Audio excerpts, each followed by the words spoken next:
One crisp March morning, I opened my mailbox to a shock and noticed that the dirt road to my family's cabin, cherished for 3 generations, was now barricaded by the new HOA, no questions asked, just a glaring red sign screaming private property, no access.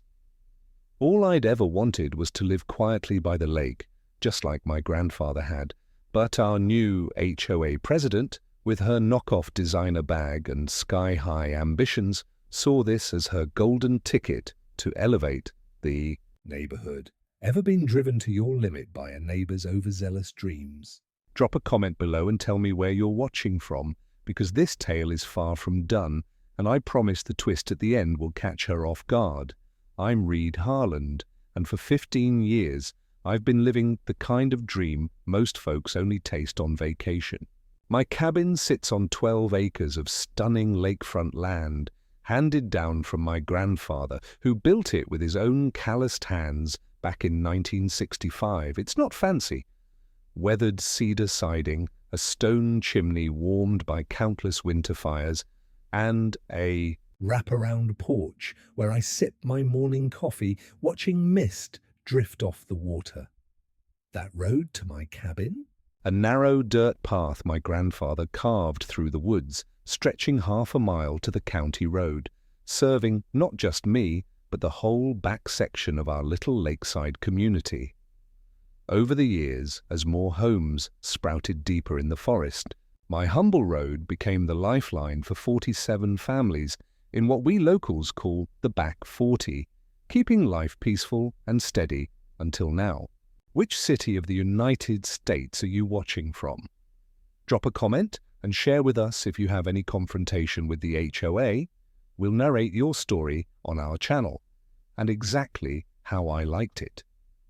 I'd retired early from my engineering career, content to spend my days fishing, reading, and occasionally helping neighbors with various projects around their properties.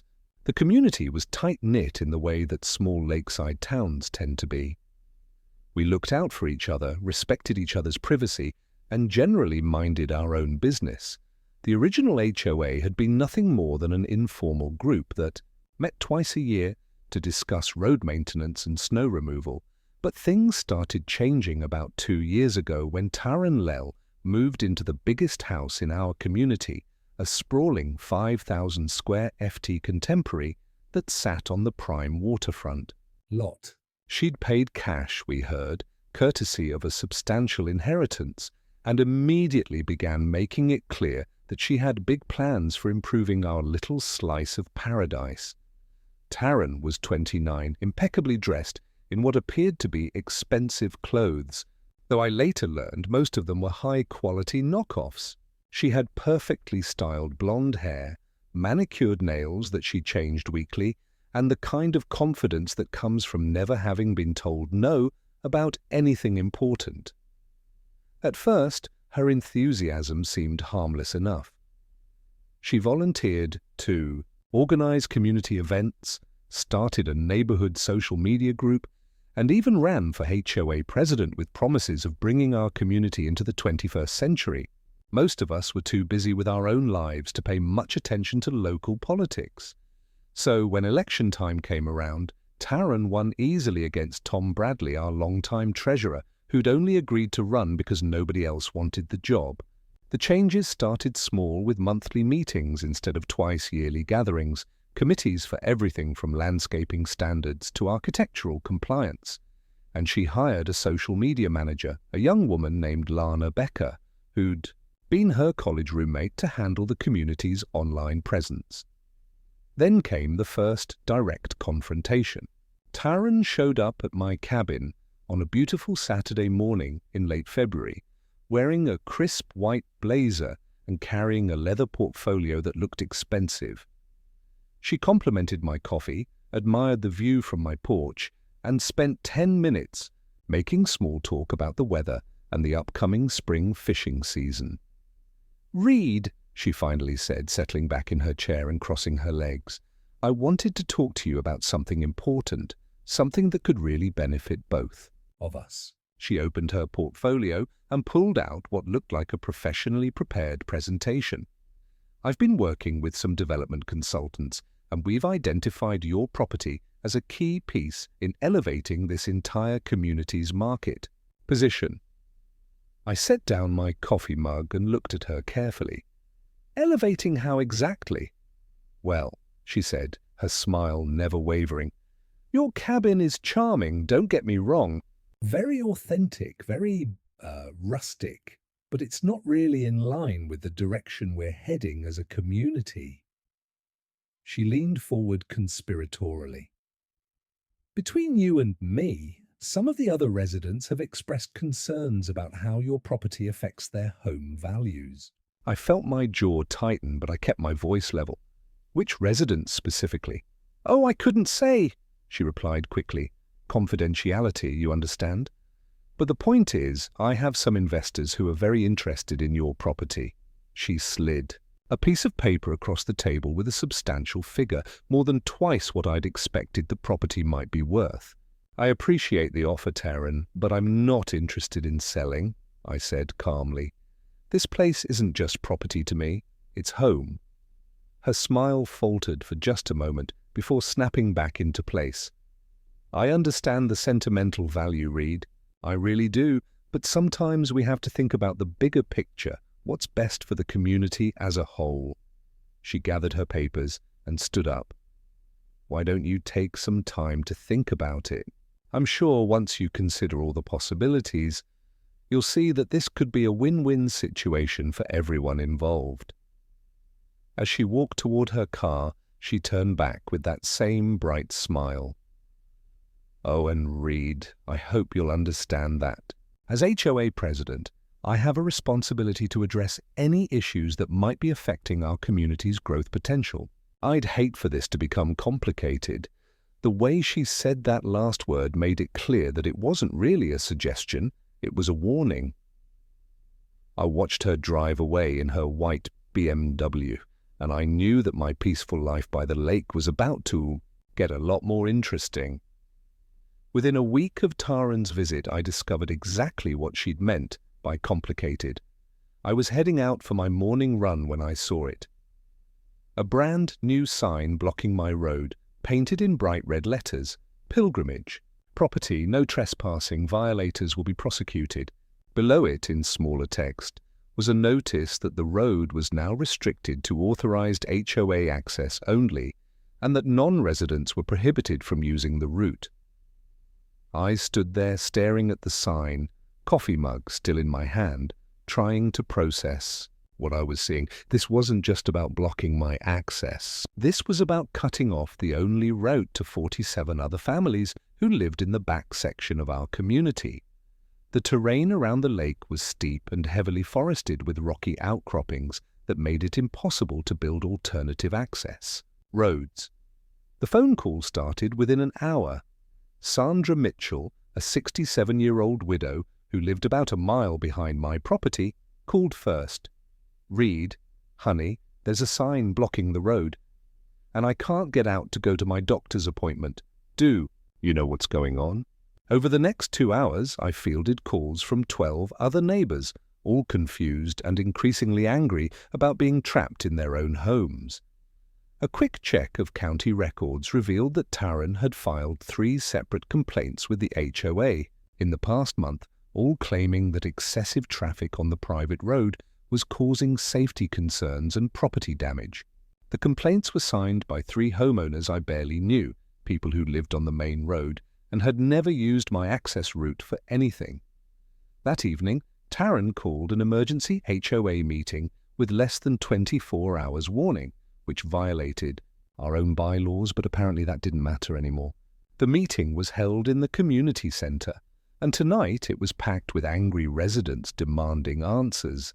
Taryn arrived fashionably late, wearing a navy blue pantsuit and carrying a laptop and a stack of folders. Her assistant, Lana, was right behind her, setting up what looked like a professional presentation system, complete with a projector and screen. "Thank you all for coming on such short notice," Taryn began, her voice carrying easily across the room. I know the road closure has caused some inconvenience, but I want to assure everyone that this decision was made after careful consideration of all the facts. She launched into an impressive presentation with fabricated charts showing traffic, volume increases and photographs of road damage that looked suspiciously like normal wear and tear from 15 years of use. When she finished her presentation, I stood up with the folder of documents my grandfather had left me. Taryn, with all due respect, that road was built by my grandfather in 1965 and it's been maintained primarily at my family's expense for almost 60 years. As for non-residents using it, every single person who relies on that road lives in this community and pays HOA fees. I spread the old hand-drawn maps on the table, showing the careful notations in my grandfather's precise engineering script.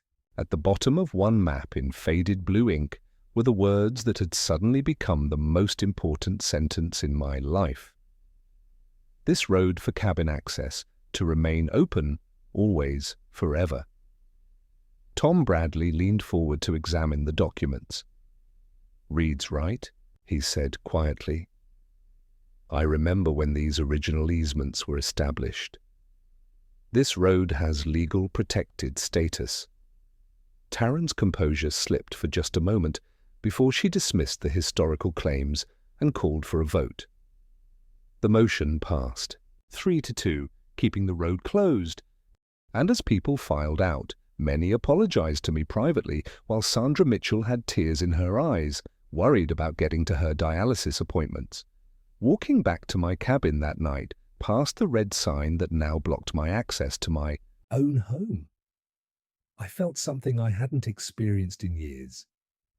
The cold, focused anger that had served me well during my engineering career, when I had to solve problems that everyone else said were impossible. Taryn Lell wanted to play hard ball. Fine.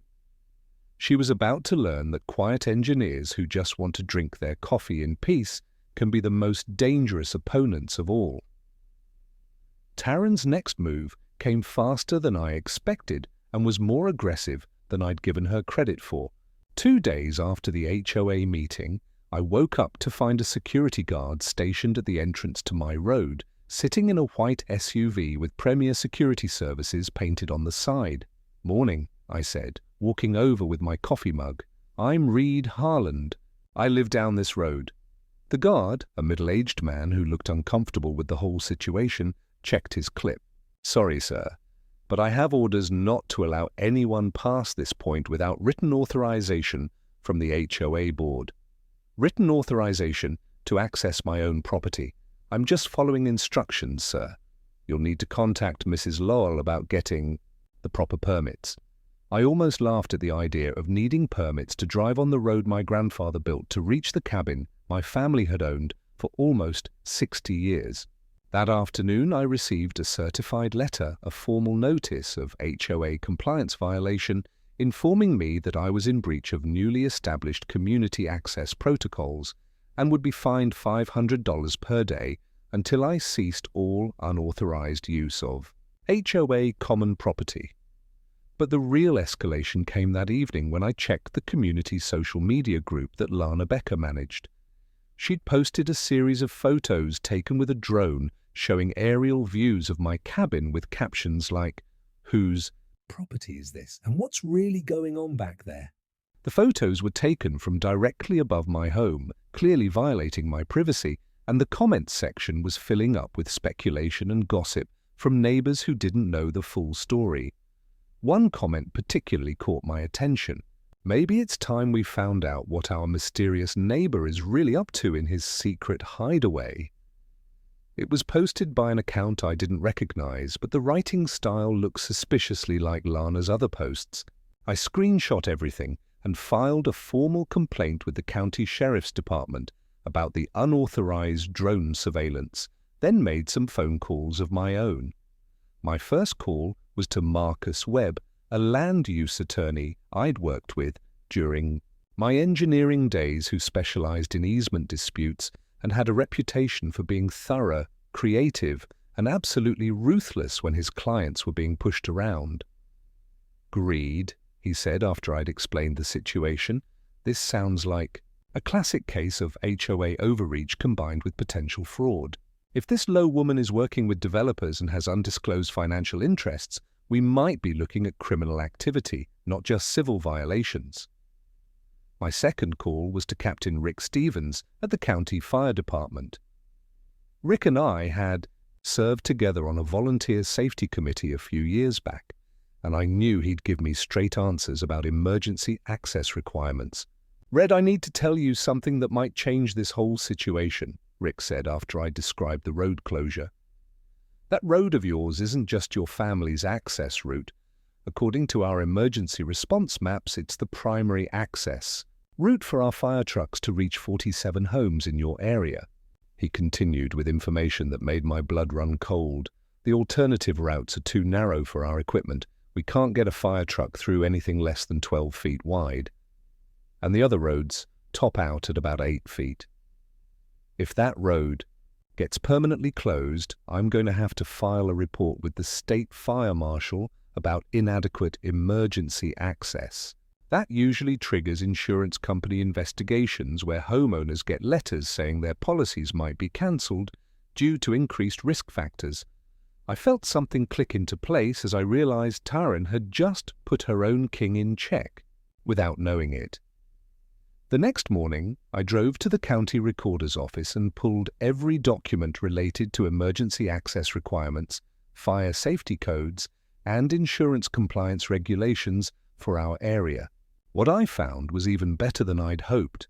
Blocking my road was a violation of multiple state and federal safety regulations.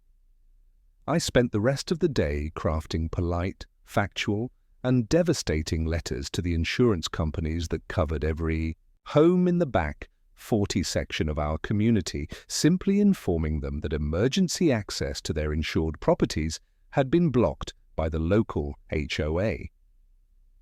That evening, Taryn called another emergency meeting, but this time her tone was different, rushed and defensive instead of the confident presentation style from before. "It's come to our attention that someone in this community has been spreading false information to outside parties in an attempt to undermine legitimate HOA decisions," she announced, looking directly at me. "This kind of sabotage hurts everyone's property values and creates unnecessary drama in what should be a peaceful community." I stood up calmly. "Taryn, if you're referring to the letters I sent to the insurance companies, there was nothing false about them. I simply informed them that emergency access to their insured properties had been blocked.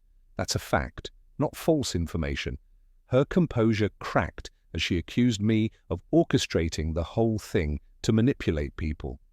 But I countered by explaining that I'd simply documented the consequences of her decision and made sure the people who would be affected knew about it.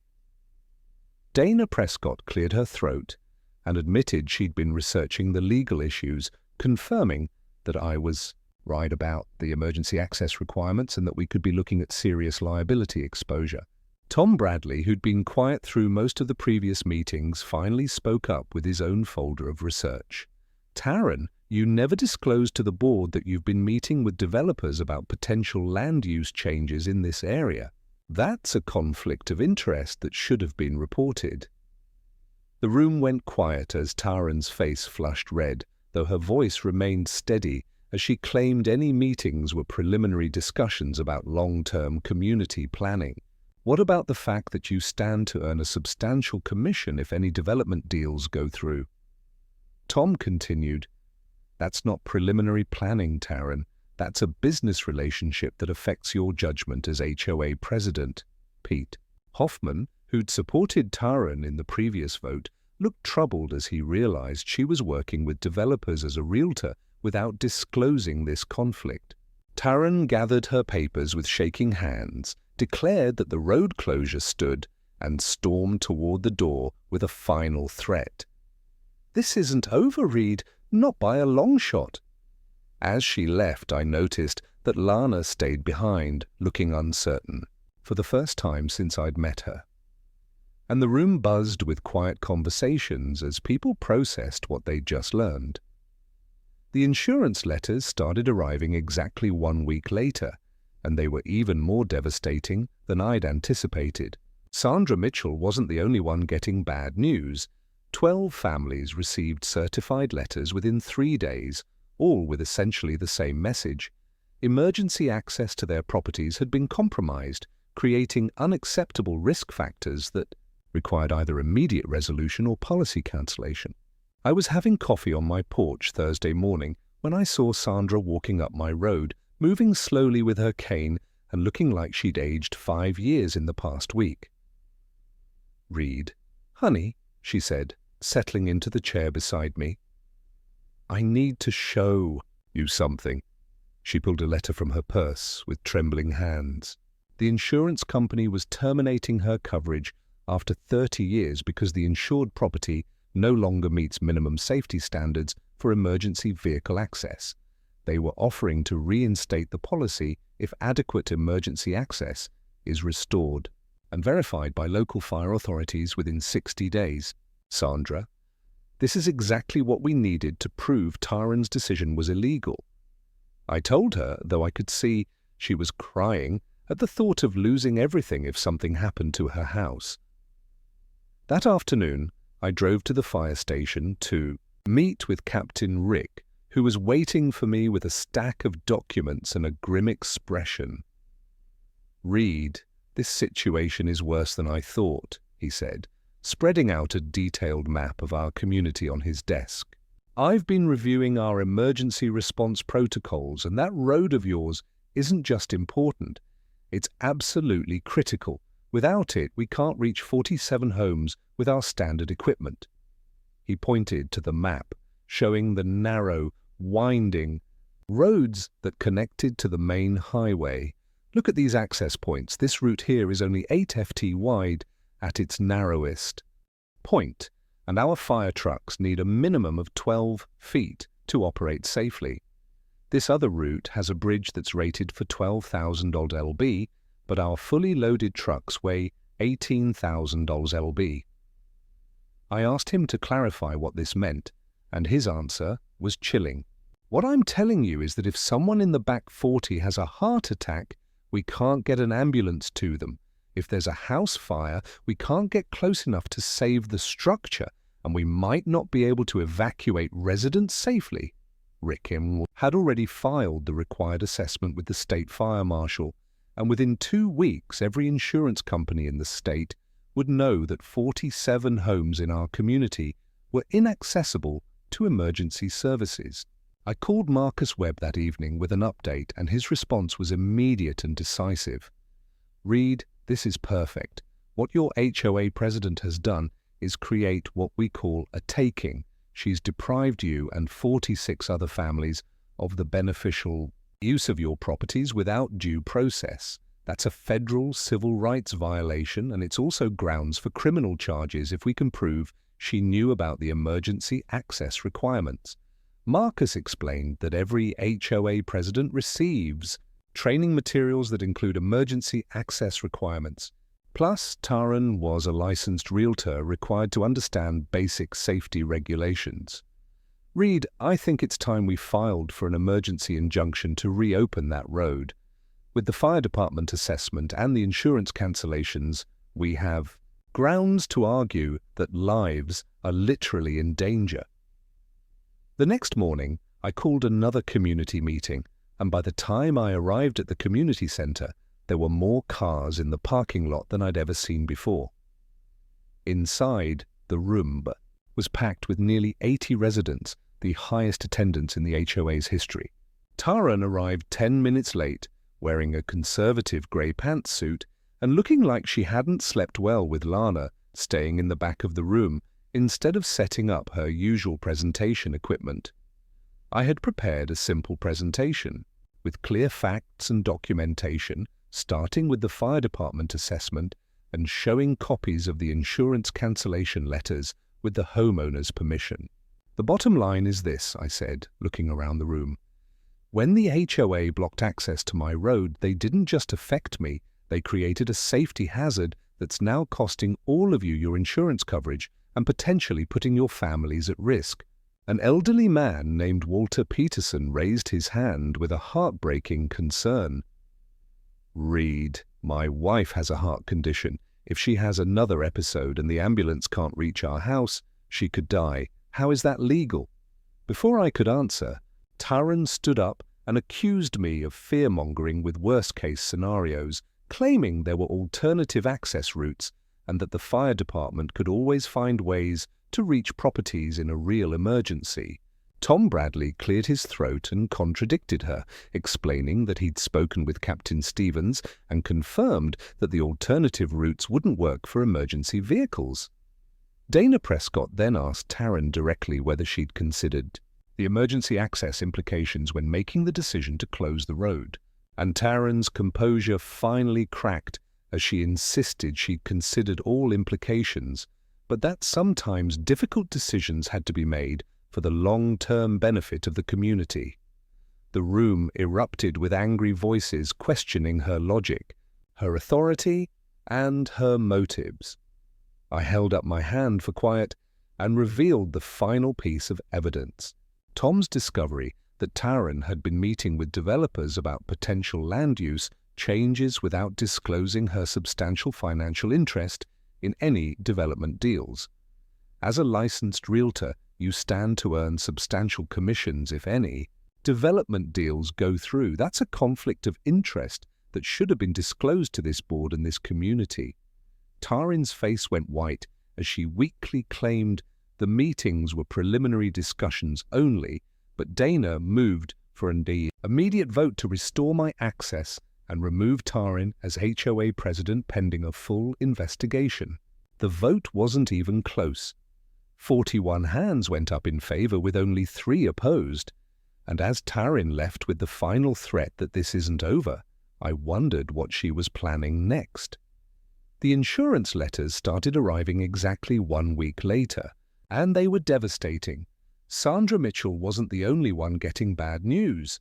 12 families received certified letters within 3 days, all threatening policy cancellations due to compromised emergency access. I was having coffee on my porch Thursday morning when I saw Sandra walking up my road, moving slowly with her cane and looking like she'd aged 5 years in the past week. "Reed, honey," she said, settling into the chair beside me. "They're cancelling my policy after 30 years. If something happens to my house, I'll lose everything." The insurance company letter was clear.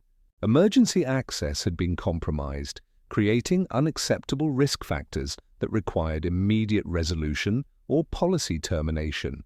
"Sandra, this is exactly what we needed to prove Taran's decision was illegal," I told her, though I could see the fear in her eyes about potentially losing her home. That afternoon, I met with Captain Rick at the fire station, who confirmed my worst fears with a detailed map of our community spread across his desk. "Reed, without that road of yours, we can't reach 47 homes with our standard equipment," he said, pointing to the narrow access routes. "The alternative routes are only 8 FT wide, and our fire trucks need 12 FT minimum. If someone has a heart attack back there, we can't get an ambulance to them. If there's a house fire, we can't get close enough to save the structure." Rick had already filed the required assessment with the state fire marshal, and within 2 weeks every insurance company in the state would know that 47 homes in our community were inaccessible to emergency services. I called Marcus Webb that evening, and his response was decisive. "Reed, what your HOA president has done is create a federal civil rights violation. With the fire department assessment and insurance cancellations, we have grounds to argue that lives are literally in danger." The next morning brought an even more disturbing development when I noticed unusual activity at Taran's house. 2 black sedans parked in her driveway and a meeting with several men in business suits that lasted over 2 hours. When the men left, I saw one of them hand her a thick manila envelope. Thursday morning brought the answer, a legal notice taped to my front door announcing notice of eminent domain proceedings with the county considering acquiring my property for public infrastructure improvements related to emergency access road widening. The timing was too perfect to be coincidental. Taryn had lost the HOA battle, so now she was trying to use government power to achieve the same result. I called Marcus immediately and his response was grim. "Reed, this is bad. Eminent domain cases are difficult to fight, especially when they involve public safety claims, but the timing here is suspicious as hell." That evening, Tom Bradley arrived at my cabin with the manila folder and the most serious expression I'd ever seen on his face. "Reed, I need to show you something," he said, pulling out legal documents. "I've been doing some digging into Taryn's background, and what I found is going to change everything." 3 years ago, Taryn had been HOA president at a community in Arizona, where she was removed from office and sued by homeowners for abuse of power and financial mismanagement. The pattern was identical. She'd moved into an established community, gotten elected to the HOA board, and then began making life difficult for residents who didn't fit her vision. The developers she's been meeting with are called Pinnacle Land Solutions, Tom continued. They specialize in community transformation projects, identifying undervalued lakefront communities and working with local officials to create development pressure, then buying out existing residents at below-market prices. I realized that if she could force me out, the other 47 families would be trapped in properties they couldn't sell because of access issues. The next morning, I spent 2 hours on the phone with Margaret Chen, the former HOA president who led the fight against Taryn in Arizona. Read. "She follows the exact same playbook every time," Margaret explained. "First, she establishes herself as a leader. Then she identifies key properties for development plans. Finally, she creates artificial crises that force people to sell below market value." Margaret had documented everything and was willing to testify, having waited 3 years for the chance to make sure Taryn couldn't do this to anyone else. I called Marcus Webb with the update, and his response changed everything. "Reed, we're not just fighting an eminent domain case anymore. We're looking at a federal fraud investigation. What you've described as a pattern of criminal activity that crosses state lines and involves government corruption." He was going to contact the FBI because this was exactly the kind of case they love to prosecute. As I hung up the phone, I realized that my quiet retirement by the lake had just become something much bigger than I'd ever imagined. And Friday night's community meeting was going to be the beginning of the end for Taryn's scheme. Friday night's meeting drew the largest crowd in our community's history, with nearly every resident showing up along with reporters from the county newspaper and a local TV station who'd heard we weren't just dealing with an HOA dispute anymore, but exposing a potential multi-state fraud scheme. I started the presentation by introducing Margaret Chen via video call from Arizona, and for 30 minutes, she laid out exactly what Taryn had done to her community, complete with documentation, financial records, and testimony from families who'd been forced to sell their homes at below-market prices. "The pattern is always the same," Margaret explained, to our packed community center. Taryn identifies communities with development potential, gets elected to a position of authority, and then creates artificial crises that drive down property values. She profits twice. Once from the chaos she creates, and again from the commission she earns when Pinnacle buys properties at distressed prices. When Margaret finished, I presented the evidence Tom Bradley had gathered about Taryn's current activities, the financial connections to Pinnacle Land Solutions, the meetings with county officials, and the coordinated legal attacks designed to force me off my property. "But here's what Taryn didn't count on," I said, looking around the room at my neighbors. "She didn't expect you to fight back. She didn't expect you to demand transparency, and she definitely didn't expect anyone to look." into her background. That's when I noticed that Taryn herself had slipped into the back of the room, wearing dark clothes and sunglasses despite being indoors, clearly trying to avoid attention. Her presence meant she was hearing everything we said, and I could see from her body language that she was getting desperate. The meeting ended with a unanimous vote to request a full federal investigation into Pinnacle Land Solutions and anyone working with them, plus criminal complaints against Taryn for fraud, abuse of power, and conspiracy. As people were leaving, I noticed Taryn approach Dana Prescott near the exit. And after their conversation, Dana came over to me looking genuinely frightened. "Reed, she just offered me $50,000 to represent her in any legal proceedings that might come up. When I said no, she implied that bad things might happen to people who don't cooperate with her.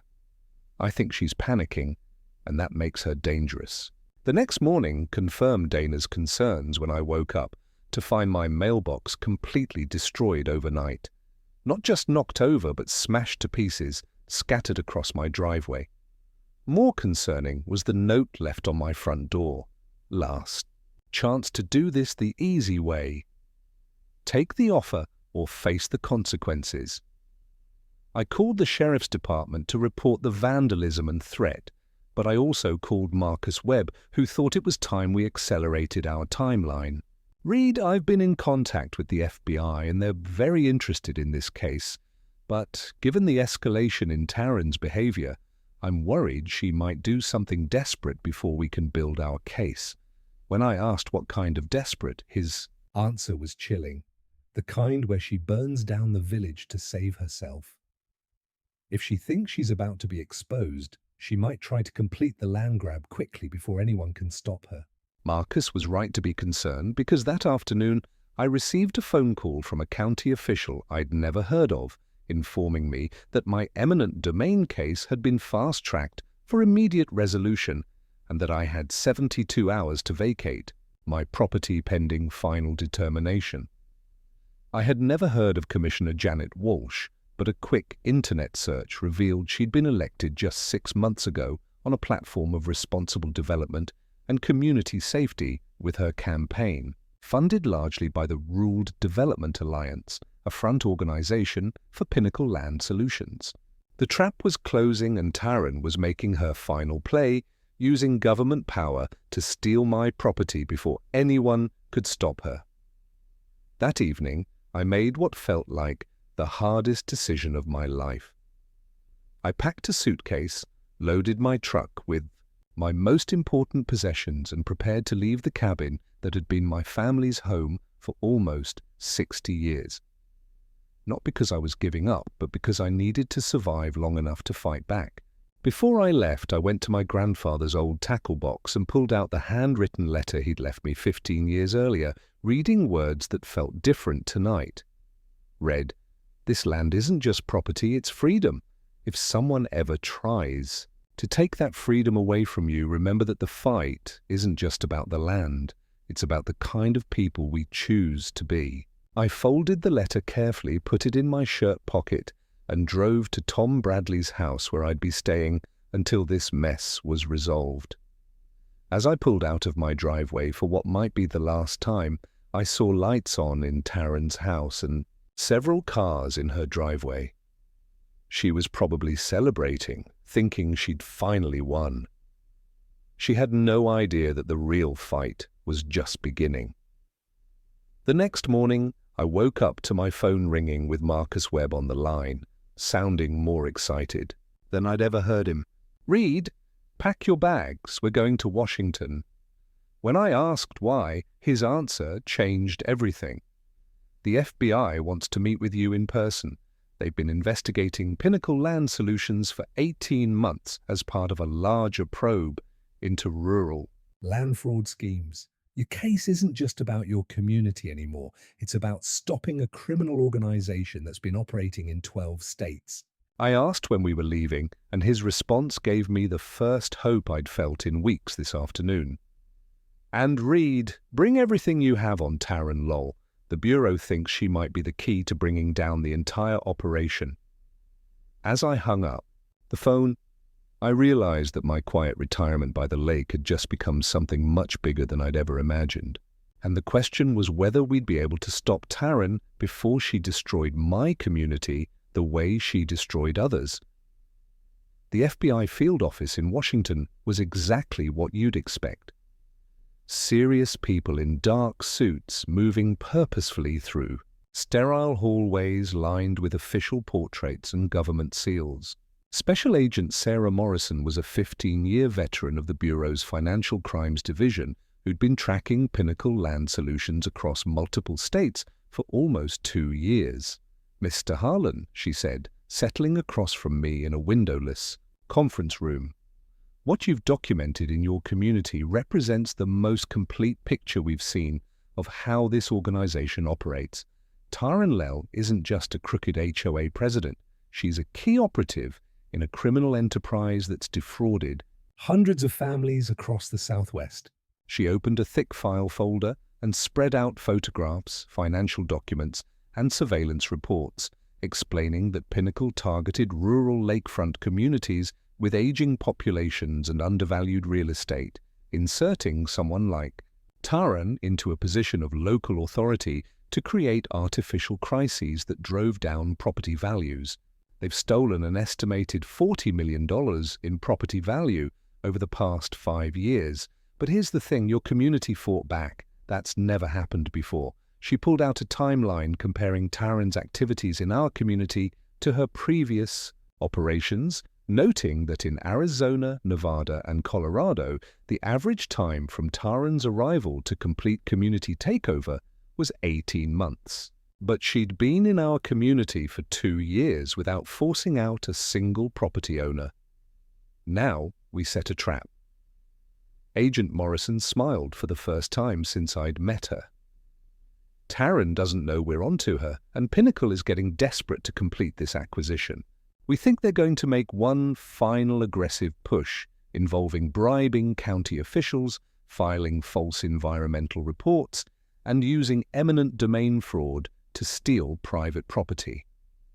She explained that they wanted my permission to use my property as the centerpiece of a federal sting operation, which would mean putting my home at risk, but might be the only way to stop these people and save my community. I thought about my grandfather's letter, still folded in my shirt pocket, and told her what she needed to hear. "What do you need me to do?" The plan was elegant in its simplicity. I would return to the community and act defeated, ready to accept Pinnacle's buyout offer, while the FBI monitored all communications and recorded every transaction to build an airtight case against everyone involved in the conspiracy. The key is getting them to make explicit offers and statements about their illegal activities, Agent Morrison explained. "Once we have them on tape discussing bribes, fraud, and conspiracy, we can take down the entire network." I flew back home that evening and Tom Bradley filled me in on what had happened while I was gone. Taryn had called an emergency meeting to announce that I'd fled the community rather than face the consequences of my reckless behavior, telling everyone I was the problem all along and that now everything could go back to normal. About half the community believed her, especially newer residents who didn't know me well. But the families in the back 40 were standing firm because they knew I'd saved their insurance coverage. The next morning, I did the hardest thing I'd ever done. I called Taryn and told her I was ready to surrender. "Read," she said, her voice barely containing her excitement. "I'm so glad you've come to your senses. This has been difficult for everyone, but sometimes we have to make hard choices for the greater good."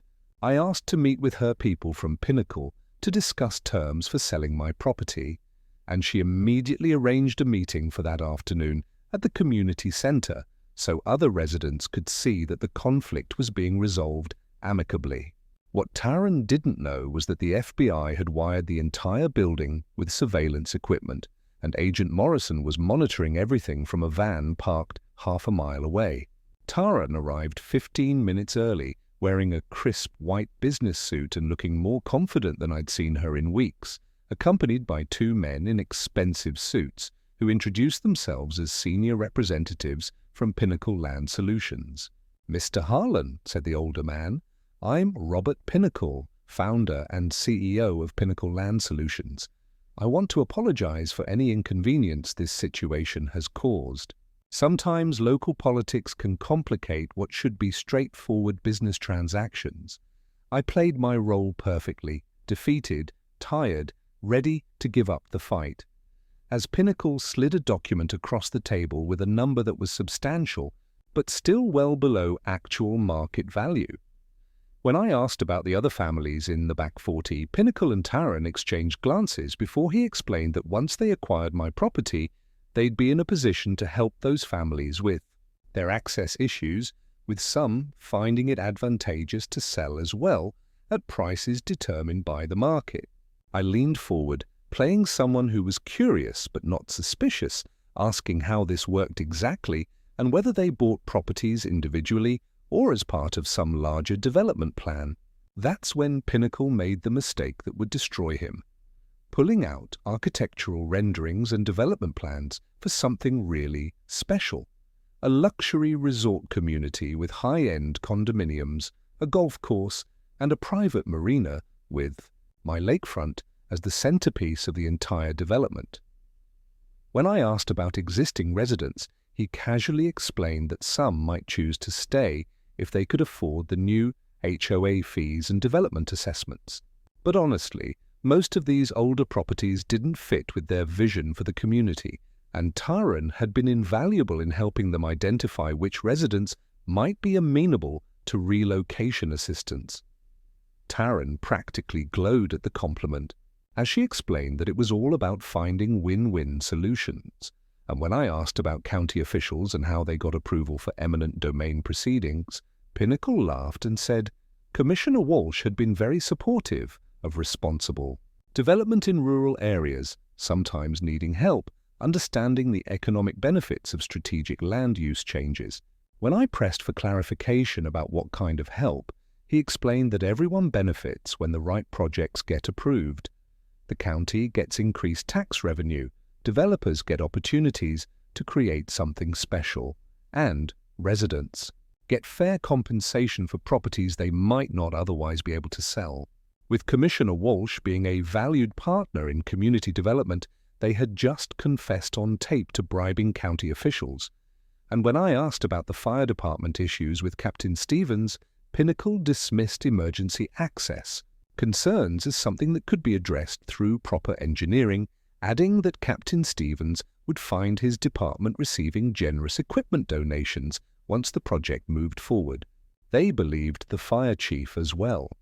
I signed the preliminary agreement, shook hands with everyone involved, and thanked them for their patience and understanding, with Taran actually hugging me as she expressed how glad she was that we could work this out amicably. 20 minutes later, as Taran was probably celebrating her victory at home, federal agents were serving search warrants on Pinnacle Land Solutions, Commissioner Walsh's office, and Taran's house. I watched from Tom Bradley's front porch as 3 black SUVs pulled into Taran's driveway, and she came to the door wearing a silk robe and holding a glass of wine, probably toasting her success. The wine glass shattered on her front steps when the FBI agents showed their badges, and the arrest was swift and professional, with Taran in handcuffs within 5 minutes, her expression shifting from confusion to horror as she realized what was happening. As they led her to the patrol car, she saw me standing on Tom's porch and finally understood that she'd been played, screaming across the water. "You set me up!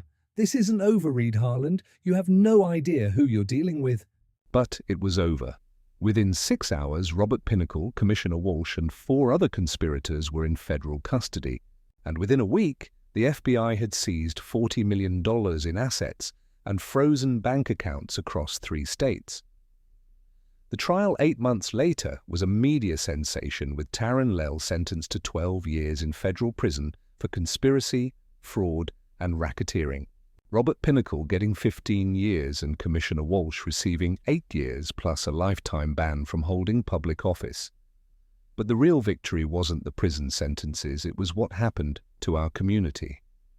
As property values stabilized and increased, the back 40 families kept their insurance coverage and homes. Sandra Mitchell got to stay in her house of 30 years, and I got to keep my cabin by the lake with its view of the sunrise and sound of children's laughter on the water. 6 months after the trial ended, I was sitting on my porch drinking morning coffee when my phone rang with a call from a woman in a small lakefront community in North Carolina who had a situation that sounded very familiar. A new HOA president making life difficult for long-time residents who used to live in Arizona. Absolutely, I told her.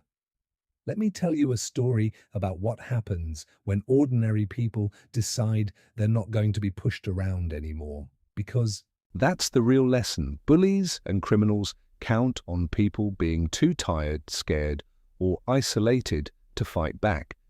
But sometimes they pick the wrong fight with the wrong people at the wrong time.